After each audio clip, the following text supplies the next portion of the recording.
What's new in the Ilara HMIS? That's the question for today. The Ilara HMIS inventory module has had a user interface revamp that has seen the introduction of some new user interface elements that are able to now make the user experience more improved and also to improve on the functionality of the inventory module.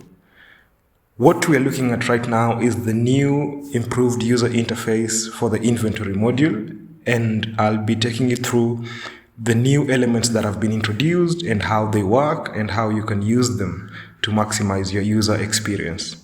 So to start off, the inventory module now has a new table with different elements introduced that can help you be able to manipulate what is displayed on the table. The first thing I'll talk about today is the arrow on the column header.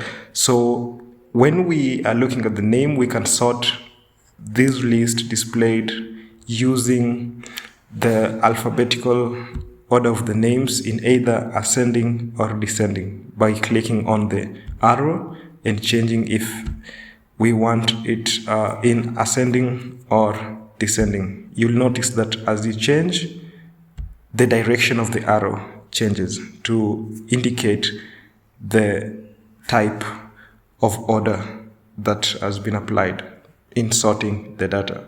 This you are able to use in all the column headers, meaning that when you need now to sort the list of products using their category in ascending or descending order alphabetically, or when you need to sort the items according to the available units in ascending or descending or the expiry date, you'll be able to do that.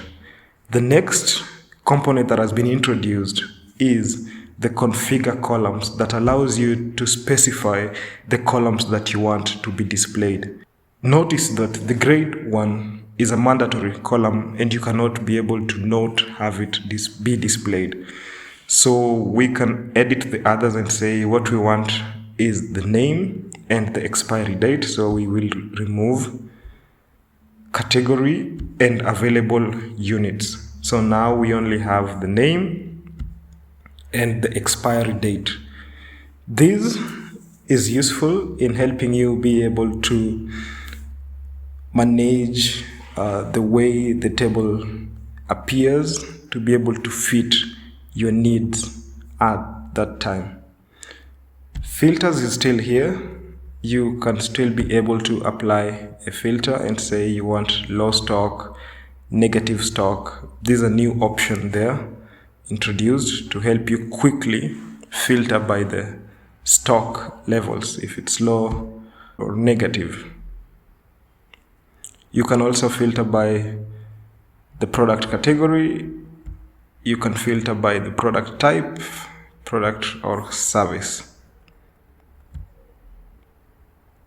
We have stock movement, and the new introduction in the stock movement allows now to view stock movements per particular product, where now if you are interested in the stock movements for PCM, you can click on PCM and see the dates and the units that were moved for that particular product. You can see the first stock movement was a restock of 200, then there were some sales done, then there were some restocks done, and stock take. So this is more improved and allows now to be able to even search for a particular product and open up to see the stock movements. When you have a product that has had a lot of stock movements, you will always have the load more option, which you can click to be able to load more of those stock movements, and you can always scroll to view them as I am demonstrating. We have batches, and batches has been improved to allow capability to open up items, batches, and even edit them. Now you can click on edit batch and change the information of that particular batch. Change even the batch number, expiry date, buying price, or the package. You can always filter and configure columns across the tables displayed, whether you are in available stock or stock movement or batches or even archive. And that's what's new in the Ilara HMIS inventory user interface revamp, making better user experiences.